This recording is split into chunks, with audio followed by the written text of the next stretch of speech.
Saudara-saudara yang kasih dalam Tuhan, memang kalau disuruh ke depan kok sulit sekali.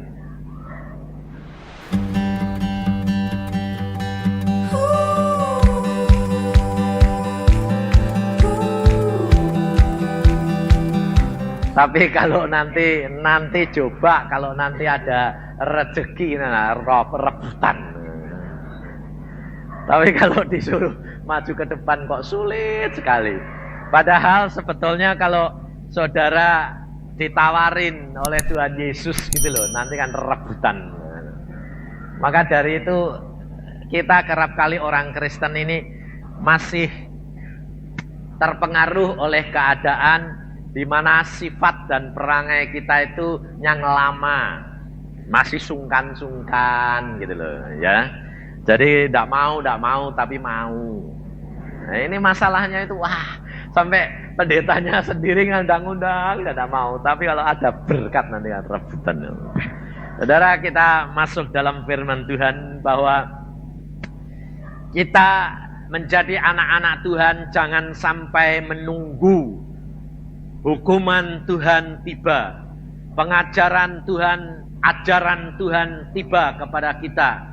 Tapi kita harus benar-benar menyiapkan diri untuk dapat mengatasi setiap masalah. Sebab Tuhan sudah berkata kepada kita melalui Rasul Paulus bahwa kita tidak akan dibiarkan dicobai lebih dari kekuatan kita. Pada waktunya kita akan diberikan jalan keluar.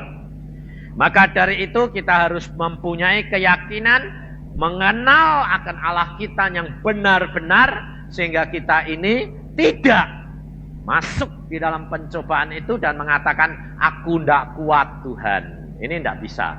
Sebab kalau saudara mengatakan engkau tidak kuat, berarti engkau menyalahkan Allahmu. Pada waktu saya di dalam pengasingan selama 40 hari,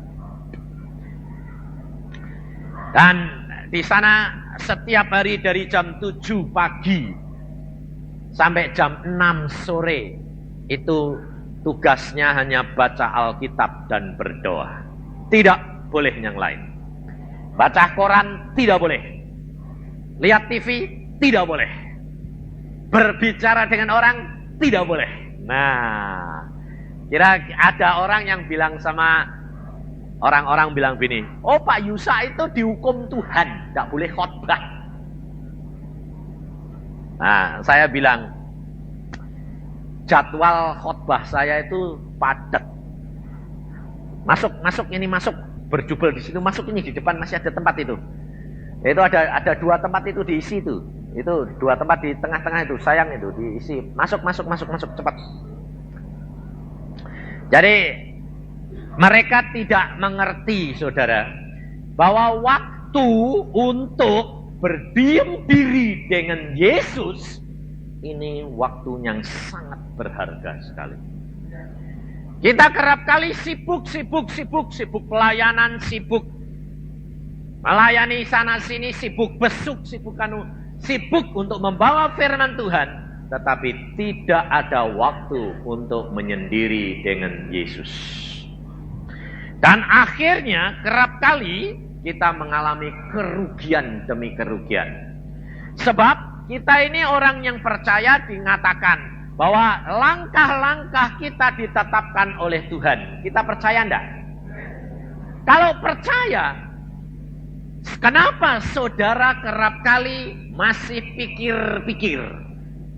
Padahal saudara sudah tahu bahwa Roh Kudus diberikan kepada kita untuk menuntun kita dalam seluruh kebenaran. Maka kerap kali orang Kristen belum banyak yang menikmati janji daripada firman Allah. Kenapa? Karena tidak tahu fungsinya Roh Kudus dan tidak mau menggunakan ini. Roh Kudus menuntun tepat dan tidak pernah terlambat. Maka pada waktu saya Januari tanggal 13 masuk ke pengasingan sampai tanggal 22 Februari, itu jelas sekali padahal permohonan khotbah, permohonan jadwal pelayanan disusun 1 tahun habis.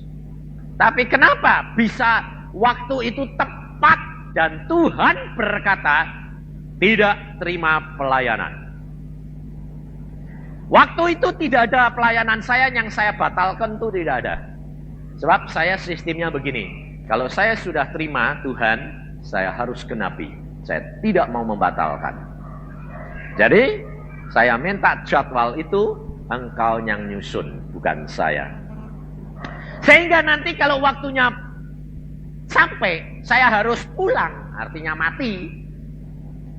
Ya, jangan lalu mati dadak terus pelayanannya bubar semua gitu. Enggak. Tahu Tuhan, mati itu tahu. Mau dipanggil pulang mesti tahu loh.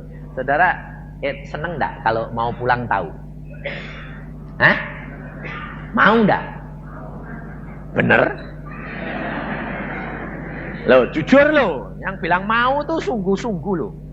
Jangan enak-enak. Sebab kalau Tuhan panggil itu biasanya sedang makmur, sedang senang, sedang segala-galanya di dunia. Terus Tuhan bilang, pulang. Mau?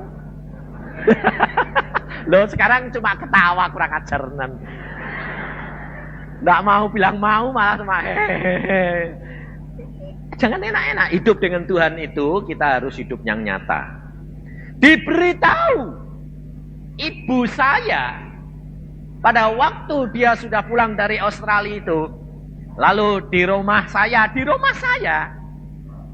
dan ayah saya sedang liburan dengan adik saya dan keponakan saya semua di rumah saya. Ibu saya senang sebab sehat, sudah sembuh, senang bersaksi, kemana-mana bersaksi. Lalu mamah bilang gini, memang ikut Tuhan itu kok seneng ya. Pada waktu dia ngomong begitu, Tuhan ngomong sama saya, beritahu ibumu, waktunya sebentar lagi pulang. Kira-kira kalau saudara jadi anaknya dikasih gitu bagaimana? Padahal ibu saya baru umur 47 kurang sedikit pada waktu itu. Sehat, jalan-jalan, senang, di kursi goyang, sedang goyang-goyang gitu. Saya bilang, Mama senang mah. Wah, di mana-mana itu ketemu anak Tuhan saksi luar biasa Yesus. Lalu saya bilang, Mama, sudah siap pulang belum? Bayangin, saya dengar Tuhan ngomong sama saya langsung ngomong sama mama saya, sudah siap pulang belum, Ma? Oh, kapan saja kalau Tuhan panggil pulang. Saya bilang, benar? Ya, oke. Nanti itu kira-kira jam 1-an. Nanti mama siang ini kan tidur, saya bilang. Mama tidur toh? Mama kalau siang kan tidur ya. Berdoa sebelum tidur. Tuhan, aku mau lihat rumahku di Firdaus. Kenapa?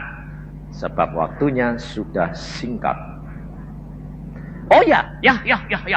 Tapi sebaliknya papa saya bilang gini, kamu nih ngomong yang dadak. Soalnya apa? Papa saya takut ditinggal mama. Jadi dia bilang, kamu ngomong yang dadak. Lu kok ngomong yang dadak gitu Pak? Aku bilang itu. Lah ya wong perkara mati kok diurusi. Loh. Tuhan ngomong, waktunya sudah singkat. Kamu ini kok ada-ada. Wes buktiin. Mama masuk, tapi mama ketawa-ketawa. Mama sudah tidak takut. Terus dia sembahyang, Tuhan, tunjukin ya Tuhan rumahku di Firdaus. Siang itu mama dibawa ke Firdaus. Dan Tuhan berkata, ini loh rumahmu. Enak enggak? Wah, enak ya Tuhan. Enak ya Tuhan. Ya, iya.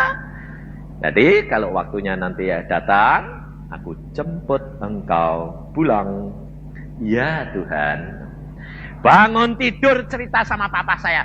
Pak, enak dah sana. Apa yang enak? Di surga. Waduh, enak dah. Aku sudah tahu tempatku. Waktunya sampai aku pulang.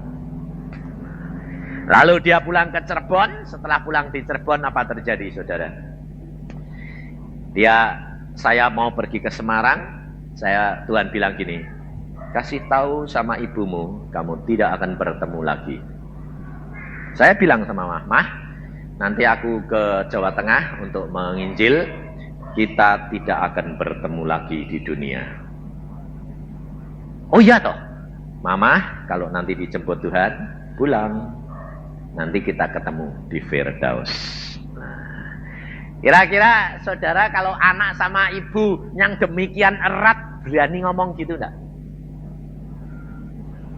Ini loh, itu ujian kekristenanmu saudara, bahwa engkau itu mengasihi Yesus sungguh-sungguh atau tidak. Sebab Tuhan sudah berkata, jikalau engkau mengasihi orang tuamu, engkau mengasihi anakmu, engkau mengasihi istri dan suamimu lebih daripadaku, bahkan dirimu sendiri, engkau tidak layak menjadi muridku. Betul enggak? Nah, sekarang saya tanya, saudara layak enggak jadi murid Tuhan? Jangan enak-enak, saudara. Kita harus benar-benar mengenal akan Allah kita. Kita harus benar-benar mengenal siapa Allah kita itu. Bahwa hidup ini benar-benar hanya karena anugerah. Dan kita mengucap syukur kalau kita punya Yesus, Tuhan yang lain daripada Tuhan-Tuhannya orang lain. Kita tidak perlu takut menghadapi apapun juga. Maka pada waktu mama saya sudah waktunya pulang, dia ngomong sama papa begini. Pak, pulang. Pak, pulang. Papa saya tidak ngerti. Mama, karena mama sudah keadaannya itu tidak sakit, cuma 1 hari. Mulai lemas. Cuma lemas. Dia bilang, Pak, aku kok lemas. Sudah pulang ya, Pak? Papa bilang, ya nanti dek sehat pulang. Di Cirebon, pikirnya diajak pulang ke Jepara. Pikirin mama ini kepengen pulang ke Jepara. Tapi mama hanya ngomong terus, Ma, Pak, pulang. Iya nanti ke Jepara. Geleng-geleng, Pak, pulang. Tapi gak bisa ngomong, aku pulang dulu ya Pak. Gak bisa. Akhirnya adik saya cari dokter, mau diinfus. Demikian dia pergi. Mama mesem, pulang Pak. Ya, gelek pulang. Pulang papahnya tidak bisa terima. Loh, katanya mencintai Yesus. Tapi ternyata tidak bisa terima. Sila di depan mayat mama. Wah, Tuhan bangkitkan istriku. Tuhan bangkitkan istriku. Bayangin saudara. Dan minta itu tidak cuma 1 jam, 2 jam. Semalam sehari jam 7 kurang 10 menit ibu berangkat. Semalam suntuh papa tidak tidur. Tidak mau diajak bicara, tidak mau makan, tidak mau minum. Sembahyang terus ngotot minta supaya istrinya dikasih balik. Anaknya buah panik semuanya. Sebabnya apa? Mamai mati, papai tidak mau dijak ngomong, tidak mau makan, tidak mau minum. Mati sisan bingung. Wah. Lalu anak semua ini anak 8 bingung semuanya saudara. Ribut. Istri saya dientrokal, dikasih tahu mana suamimu, mana Yusak ini yang bisa ngomongi Yusak, dia bilang. Sebab papa itu tidak ada yang berani ngomongin kalau tidak anak lakinya Yusak ini. Padahal pada waktu kecil ribut terus saya sama papa. Asal ngomong geger terus. Kenapa? Karena beda pendapat. Saya berjalan dengan iman, dia berjalan dengan akal. Terus tidak cocok. Saya bilang, itu bukan orang beriman. Dia bilang, kamu belum tahu kenal Tuhan. Nah ya, saya bilang, oke, buktiin. Saya bilang, nah setelah kita kenal, sekarang saya dengan dia akrab luar biasa. Tidak ada anak yang paling akrab sama dia kecuali saya. Karena apa? Sekarang berjalan dengan Yesus, ayo berlomba. Lalu pada saat itu dia tidak mau bicara. Saya dicari istri saya, tidak ketemu. Tidak ketemu, dientrokal ke Semarang, ke Solo, tidak ketemu. Istri saya bilang, tidak ketemu. Yusak tidak ketemu. Lah terus adik saya yang di Cirebon dia bilang, ini bagaimana memberitahu kakak kalau mama pulang? Istri saya cuma ngomong, kamu berdoa, kita berdoa, Tuhan akan memberitahu Yusak. Pasti, aku kenal dia siapa. Dan setelah selesai saya membawa firman Tuhan, 7:30 saya pulang, saya pergi ke rumah dokter Lo, saya pinjam entrokal, saya telepon istri saya. Ke Bandung saya berkata, Jat, Mama pulang. Iya, kamu di mana? Aku di Kudus. Loh kok kamu tahu? Aku lihat Mama terbang berpulang ke Firdaus. Jam 7:50. Ya. Oh ya sudah, kamu mau pulang enggak? Papa enggak bisa dijak ngomong. Papa semedi terus, dia bilang. Itu bagaimana itu? Saya bilang, tidak usah khawatir. Aku nanti jam 1 malam berangkat dari Kudus ke Bandung, ke Cirebon. Dan jam 6 pagi aku sudah tiba di Cirebon. Nanti aku yang akan berbicara dengan ayah. Ya. Langsung saya naik kereta api jam 1 malam sampai di Cirebon jam 6. Saya masuk disambut oleh saudara saya semua dengan diberi informasi. Papa gak bisa dijak ngomong. Semedi terus. Pokoknya ngotot Mama minta hidup. Saya bilang, kenapa kamu tidak berdoa? Kok panik kayak begini? Di mana iman percayamu? Di mana Tuhanmu? Iya, kita ini kok ribut gini ya? Lah ya kok ya? Aku bilang, sembayang aku bilang. Papa sembayang, kamu sembayang kuat-kuatan aku bilang. Saya masuk, saya tidak usah Pak pusing, itu urusannya Yesus Tuhan kita, bukan urusan saya, dia bilang. Nah terus kakak mau ngomong apa? Santai, kamu ikut saja lihat, saya bilang. Saya masuk, jeglek, saya lihat Papa itu, wah, tidak tak sapa, tidak tak tegur, tapi saya menyapa Mamah yang sudah pulang. Saya masuk kamar, saya bilang, selamat jalan Mamah, puji Tuhan kita akan bertemu di Firdaus. Papa jawabnya apa? Papa yang jawab, nah, Mamanya sudah mati yuk. Papa yang jawabnya gini, betul kamu nak. Nah, anaknya semua sorak, iya Pak, iya. Bayangin. Saudara tahu kita itu hidup itu tidak perlu panik, banyak pikir, susah, cari jalan sendiri. Saya tidak ngajak ngomong apa-apa. Saya ngajak ngomong mayate Mama. Yang jawab papai. Loh. Jadi kita itu tidak perlu khawatir. Terus langsung saya tanya sama Papa. Benar nak. Sebab apa? Kamu sebelum masuk, aku dengar suara Mamahmu bercakap-cakap dengan Tuhan Yesus. Dan Tuhan Yesus berkata, engkau mau jadi seperti Allah? Engkau mau melampaui Allah? Dengar suara istrimu. Bahagianya bagaimana di Firdaus. Lalu dia berkata, tahu? Ya Tuhan, ampuni aku. Dan aku mau menerima dengan sukacita. Saudara. Lalu, Pak, minum, makan. Nanti jatuh sakit, gak lelah. Ya, bawa sini, minum, makan. Nah, habis itu saudara, membereskan mayat ibu saya. Rumah itu tidak ada air mata. Semua bersaksi, semua ketawa, saling menceritakan. Sampai saudara-saudara yang datang ke Cirebon bilang apa? Ini kedukaan atau pesta? Saya bilang, kematian cuma pindah tempat.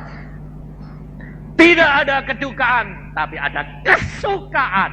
Siapa di antara saudara kalau disuruh pindah ke rumah Presiden Soeharto di Jakarta, nangis?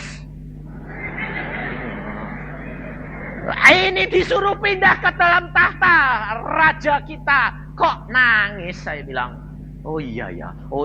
Ini saya bilang, pindah seneng kok nangis? Saya bilang, sampai semua heran. Ini orang mati kok malah ketawa-ketawa. Ini anak Yesus, saya bilang. Makanya orang Kristen itu dicap orang gila. Sebab hikmat Allah ini kebodohan bagi dunia. Saudara jangan khawatir dicap orang gila. Maka itu kalau saudara dicap orang gila, itu betul kamu sedang benar orang Kristen. Tapi kalau engkau belum dapat predikat orang gila dari orang dunia, belum tentu benar kekristenan. Sebabnya apa? Sebabnya kamu belum berani bertindak dengan iman. Percaya yang tidak kelihatan, engkau belum berani. Selalu pakai rasio. Pada hari ini saudara bilang, Tuhan Yesus bilang apa? Bicara kepada anak-anakku, katakan bahwa mereka terlalu banyak pertimbangan sehingga menyebabkan mereka tidak menikmati hidup janji Yesus dan berkelimpahan. Maka kita baca firman Tuhan di dalam kitab Hakim-Hakim. Di dalam kitab Hakim-Hakim pasal yang kelima,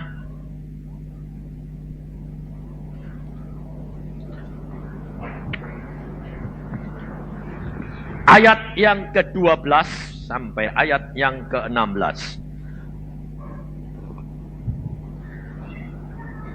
Kitab Hakim-Hakim pasal 5 ayat 12 sampai dengan ayat yang ke-16. Bangunlah, bangunlah Deborah, bangunlah, nyanyikanlah suatu nyanyian. Bangkitlah Barak, dan giringlah tawananmu, hai anak Ahinoam. Lalu turunlah para bangsawan yang terluput. Umat Tuhan turun baginya sebagai pahlawan. Dari suku Efraim mereka datang ke lembah. Mengikuti engkau ya suku Benyamin dengan laskarmu. Dari suku Mahir turunlah para panglima. Dan dari suku Sibolon orang-orang pembawa tongkat pengerah. Juga para pemimpin suku Isakar menyertai Deborah. Dan seperti Isakar demikianlah Naftali menyertai Barak. Mereka menyusul dia dan menyerbu masuk lembah. Tetapi perhatikan, pihak pasukan-pasukan suku Ruben ada banyak pertimbangan.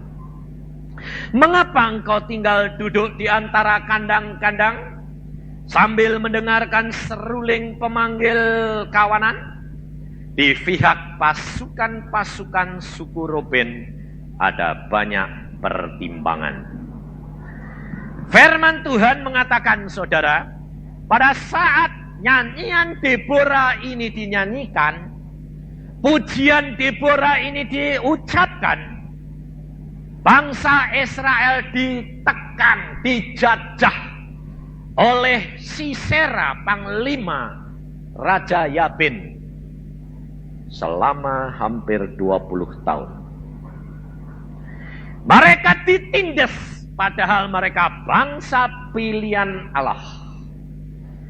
Allah berjanji bangsa Israel diberikan tanah Kanaan yang penuh dengan air susu dan madu. Bangsa Israel diberikan tanah Kanaan yang penuh dengan kelimpahan. Saudara dan saya dijanjikan Yesus Kristus hidup berkelimpahan. Percaya enggak? Tapi orang-orang Kristen bilang sama saya begini, Pak Yusa kalau ngomong sih terus terang, terus berkelimpahan Pak Yusa. Tapi bagaimana itu hamba-hamba Tuhan di gunung-gunung, di hutan-hutan, di pelosok-pelosok yang kekurangan dan kelaparan? Ayo, saya jawab apa?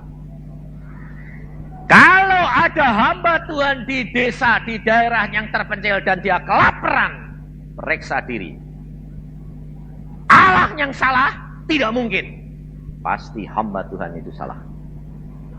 Sebab Alkitab mengajarkan Elia diberi makan oleh malaikat 2 kali ketul roti dan air. Dia dapat berjalan 40 hari 40 malam. Tidak lapar dan tidak haus. Kalau Elia berjalan 40 hari 40 malam tidak lapar, tidak haus, kelaparan enggak? Enggak. Biarpun tidak makan. Saya sendiri, saya berkata, dididik Tuhan dari nol. Artinya setelah saya jadi dokter, setelah pulang dari Irian Barat, dan saya dipindahkan ke Bandung, meskipun saya kaya raya pada waktu itu, Tuhan berkata, uangmu, harta bendamu, habis. Habis karena dimakan? Tidak. Tetapi bayar utang saudara saya. Dan saya habis ludes dibikin oleh Tuhan. Karena apa? Tuhan mau mendidik saya dari mulai bawah. Makan hari demi hari. Beli beras untuk 2 hari, tidak mampu. Abonemen koran, tidak mampu. Dan Allah berkata, kamu percaya enggak kalau aku jamin kamu? Saya berkata, aku percaya. Dan jangan kira bahwa saya mengalami itu cuma 1-2 bulan, 1 tahun penuh. Dan kalau anak saya mau membayar sekolah, saya berkata, anak saya yang paling besar baru 6 tahun pada waktu itu, saya berkata kepada anak saya, tekuk lutut, berdoa, minta kepada bapakmu uang untuk bayar sekolah.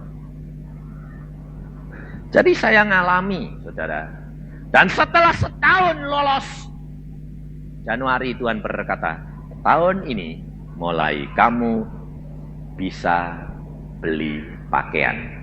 Artinya perkara makanan sudah lolos, pakaian. Setahun lagi Tuhan berkata, sekarang kamu lulus, sudah bisa rekreasi. Setahun kemudian lulus, Tuhan bilang, sekarang kamu mulai berkecukupan. Setahun lulus, sekarang kamu mulai berkelimpahan. Setahun lagi lulus, Tuhan berkata, kamu tidak akan dapat menaruh berkat-berkat yang aku berikan. Itu hidupnya orang Kristen, caranya gitu. Hidup kekristenan harus nanjak terus. Dan iman kita dipupuk melalui penderitaan. Bukan melalui kemewahan, tetapi penderitaan.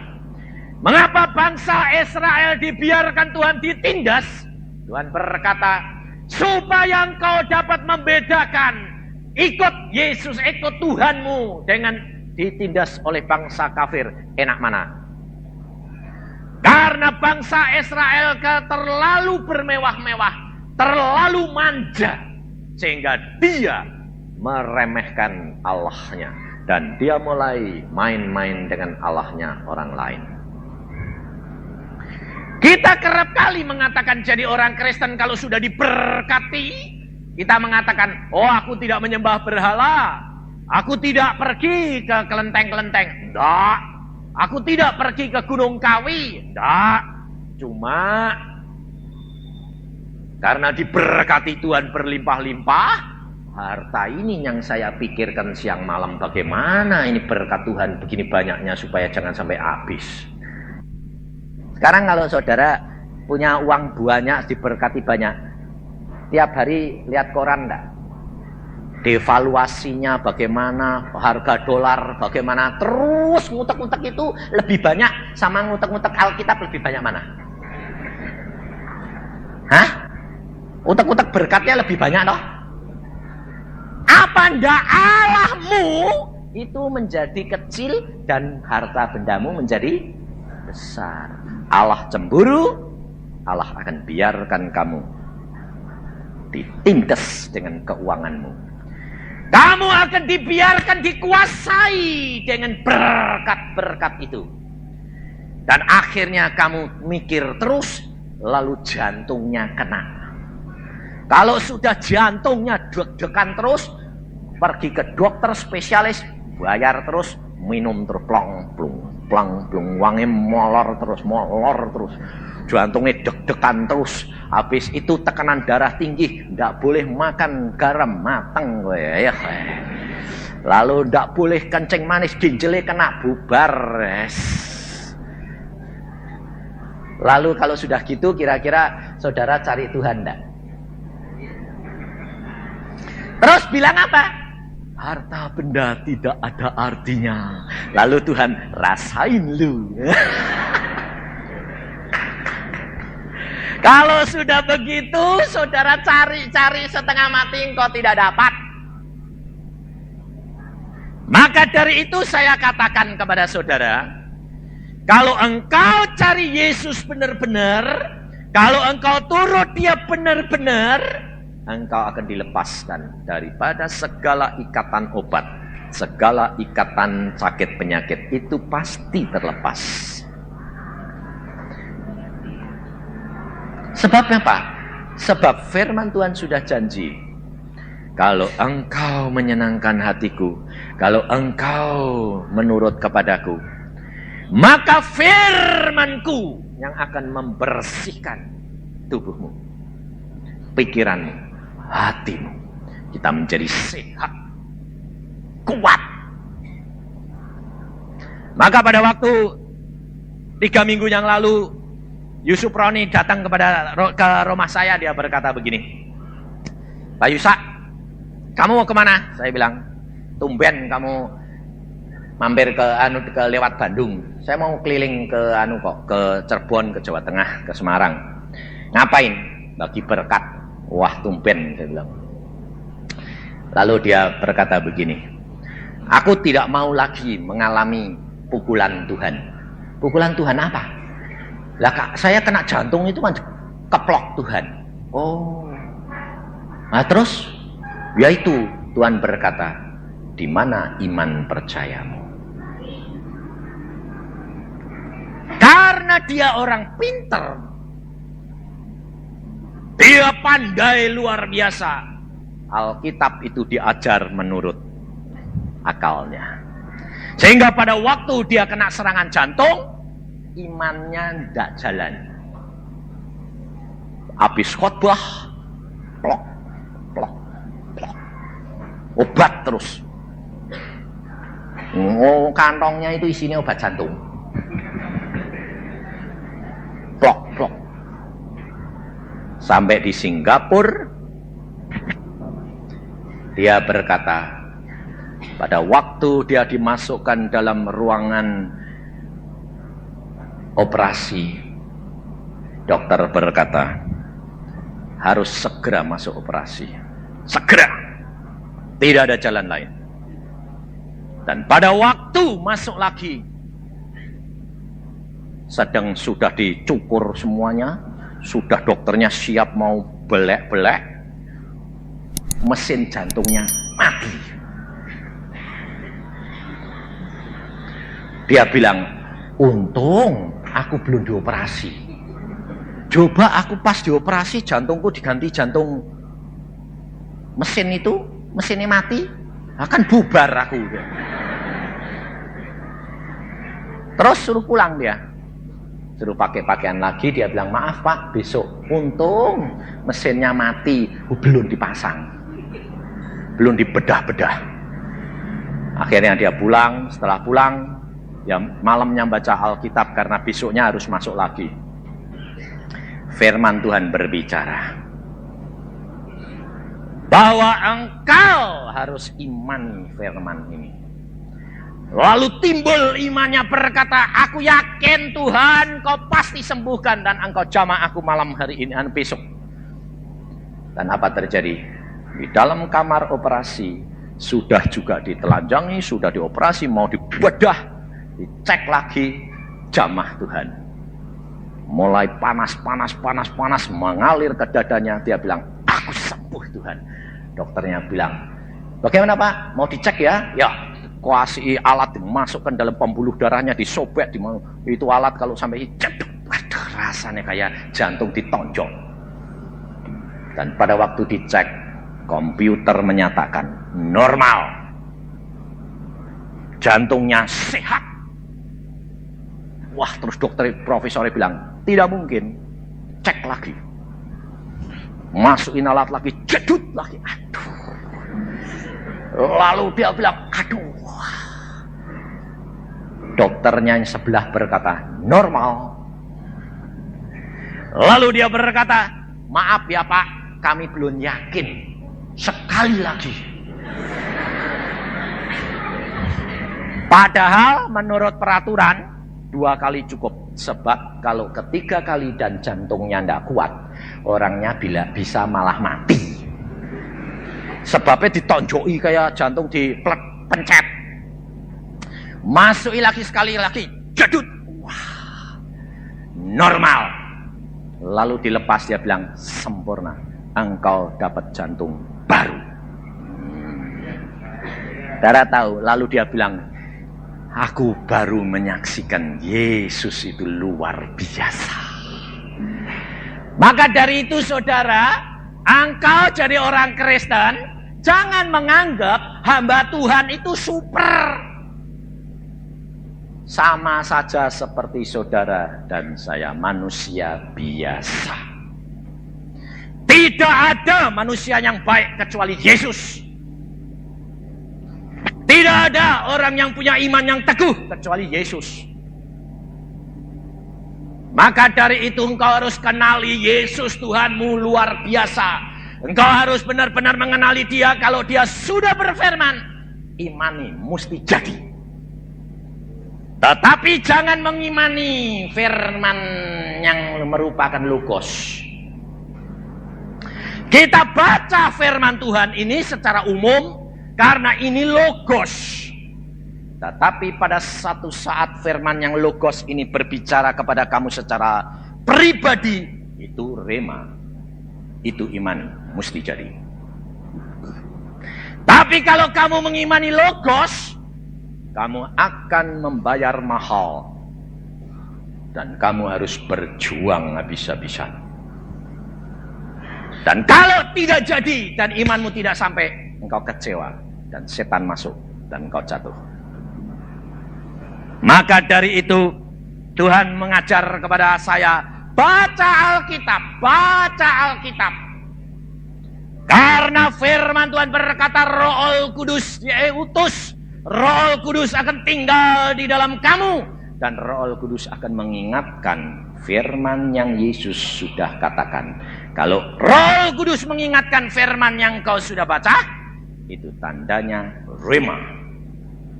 Dan itu pegang, maka engkau akan mempunyai kekuatan di dalam Dia. Bangsa Israel dibiarkan menderita. Bangsa Israel dibiarkan ditekan oleh Sisera. Karena Allah mau menyatakan, enak mana diperintah oleh bangsa kafir atau enak diperintah oleh Allah. Dan pada waktu Deborah dipanggil oleh Tuhan. Kenapa Deborah dipanggil Tuhan? Mengapa Deborah seorang perempuan diangkat jadi nabiah, hakim pada saat itu? Karena ternyata di orang Israel, orang laki-lakinya semuanya tidak mampu menjadi kepala. Maka Tuhan mengangkat Deborah seorang perempuan sebagai hakim. Dan Deborah pada waktu itu berkata kepada Barak, Barak, engkau kumpulkan orang-orang Israel ini 10.000 lawan Sisera. Tuhan berfirman, engkau akan mengalahkan dia. Barak bilang apa? Aku mau, asalkan engkau ikut perang dengan aku. Barak takut. Tapi Deborah berkata, baik, aku ikut. Tetapi kemuliaan tidak akan kamu dapatkan. Kemuliaanmu akan diambil alih seorang perempuan. Dan ternyata Panglima Sisera dibunuh oleh seorang perempuan, bukan oleh Barak. Dan kemuliaan menjadi bagian orang perempuan. Ini saudara, hidup kekeluargaan kalau suami tidak dapat diangkat oleh Tuhan menjadi kepala, istri yang diangkat Tuhan. Maka dari itu istri-istri, engkau harus tahu, engkau punya predikat adalah seorang penolong. Engkau adalah seorang penolong. Kalau suami yang kau tolong tidak mampu, kau harus yang menjadi kepala. Tetapi segala sesuatu Barak yang maju. Suami tetap jadi di depan, tapi istri yang pegang kendalinya. Di sini Tuhan berkata, suku-suku yang lain mau, tapi suku Ruben banyak pertimbangan. Karena suku Ruben merasa dirinya tidak terancam. Suku Ruben merasa dirinya tenang.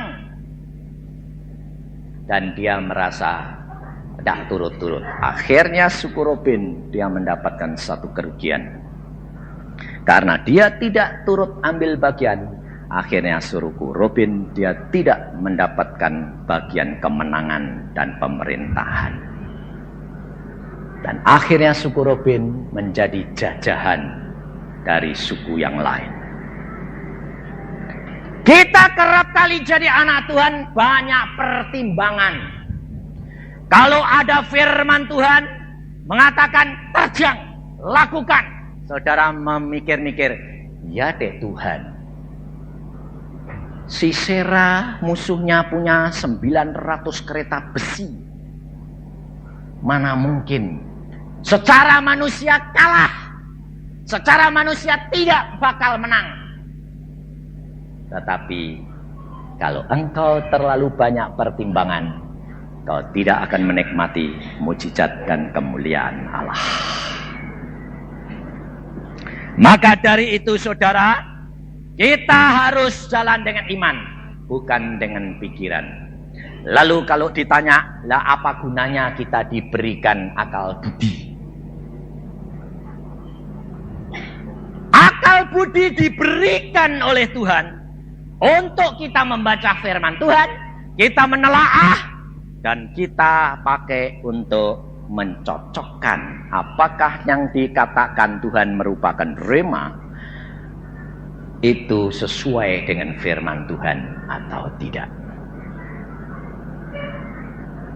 Tetapi bukan untuk menilai Allah, bukan untuk mengukur akan kemampuan Allah. Kita jangan membatasi kekuasaan Allah, kita jangan membatasi otoritas Allah. Orang Kristen kerap kali membatasi otoritas Allah sehingga tidak melihat kemuliaan dan mujizat Allah. Maka dari itu saudara, hidup kekristenanmu tidak menikmati kemuliaan Allah. Kalau kita perhatikan pesan Tuhan Yesus mengenai orang kaya yang bodoh. Tolong air panas Pak. Orang kaya yang bodoh, dia mengumpulkan harta bendanya, dia banyak mengumpulkan, dan dia berkata kepada jiwanya, hai jiwaku, engkau mempunyai harta benda banyak, senang-senangkan jiwamu. Dan Tuhan berkata, hai orang bodoh, malam hari ini engkau dipanggil Tuhan. Kira-kira kalau Tuhan sudah berkata begitu, bisa diundur enggak?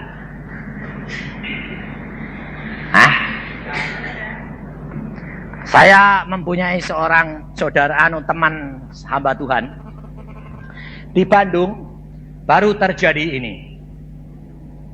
Dia mau khotbah, dia mau pelayanan jam 10 pagi. Mari kita berdoa. Ini saya kena serangan. Mari kita berdoa. Tuhan, Engkau tahu hamba diserang ini sekarang. Tuhan Yesus, Engkau tahu jantung hamba-Mu diserang Tuhan.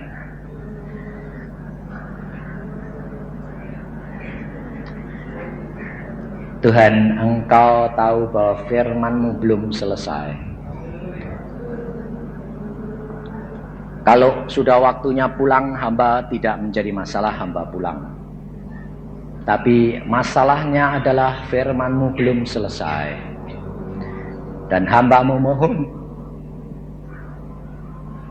menyelesaikan firman-Mu ini Tuhan. Kami bersatu hati di dalam nama Tuhan Yesus. Dalam nama Tuhan Yesus Kristus. Segala kuasa-kuasa gelap yang menyerang ini pergi. Darah Yesus jamah hamba. Darah Yesus jamah jantung hamba. Dalam nama Tuhan Yesus kami percaya. Terima kasih Tuhan. Engkau adalah Allahku yang ajaib. Dan di dalam nama Tuhan Yesus, hamba minum dan akan kuat kembali. Amin.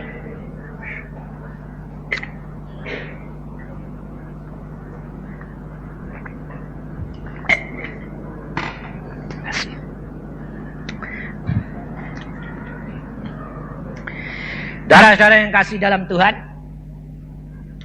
kalau Tuhan Yesus berkata bahwa orang kaya yang bodoh itu tidak ada waktu lagi, dan teman saya pada waktu ini dia mau membawa firman Tuhan jam 10 pagi, dan jam 8 dia sudah mandi dan siap-siap, dan kemudian dia berkata kepada istri dan anak-anaknya, jam 10 ini aku mau membawa firman, dan kita makan, kemudian makan, setelah makan selesai, 8:30 dia pergi ke halaman, dia tarik napas. Dia berkata, aku mau tarik napas dulu sebab napasku agak sesak. 3 kali tarik napas, pulang. Langsung saat itu Tuhan bawa pulang. Maka dari itu pada saat itu semua istri dan anaknya tidak bisa terima. Kenapa Tuhan? Tuhan berkata tugasnya sudah selesai. Dan dia pulang dengan damai dan sejahtera. Maka dari itu kita harus mempunyai Tuhan itu, mempunyai Allah yang kita kenal dan tahu persis rencana dan kehendaknya. Kita tidak perlu takut, kita tidak perlu khawatir. Saya diserang, tapi saya tidak takut. Saya tahu bahwa ini serangan ini menusuk. Jantung saya ini rasanya kayak ditusuk. Tapi saya berkata, mati pun untung, hidup untuk Yesus. Jadi gak usah khawatir. Yesus lebih tahu, dan kita harus berani membuktikan bahwa Yesus lebih kuasa dari segala-galanya. Dan kita harus tahu bahwa Tuhan kalau sudah menetapkan langkah-langkah kita, kita tidak perlu khawatir. Apapun yang terjadi, kita tahu bahwa Allah kita itu ya dan amin. Dan kalau Allah sudah menetapkan, sudah memberikan jatah kepada saudara, tidak ada seorang pun yang dapat mengambil jatah itu. Saya akan bacakan firman Tuhan di dalam Kejadian pasal yang ke-26. Ayat yang ke-12. Pada waktu Iska di dalam tanah Kanaan dan mengalami kelaparan, mengalami paceklik, dan tanah itu mengalami kelaparan, Tuhan berkata, jangan tinggalkan tanah Kanaan. Padahal tanah Kanaan sedang dilanda oleh kelaparan. Tapi Tuhan mengatakan jangan tinggalkan, percaya aku akan berkati kamu. Ayat 12 berkata, maka menaburlah Iska di tanah itu. Dan dalam tahun itu juga ia mendapat hasil 100 kali lipat. Sebab ia diberkati Tuhan dan orang itu menjadi kaya. Bahkan kian lama kian kaya sehingga ia menjadi sangat kaya. Luar biasa Tuhan itu. Di dalam kesesakanmu, di dalam keadaan saudara ini dalam terjepit, baik dalam ekonomi, dalam penyakit maupun dalam segala perkara, ucapkan syukur, jangan tinggalkan. Jangan takut, jangan khawatir. Tetap ucapkan syukur, pandang Allahmu. Dia akan memberkati kamu, dan kamu akan tambah kaya, makin kaya, dan sangat kaya. Di dalam keadaan yang terjepit sekalipun, engkau akan dilepaskan. Asalkan engkau tetap tinggal setia. Amin. Mari kita berdoa.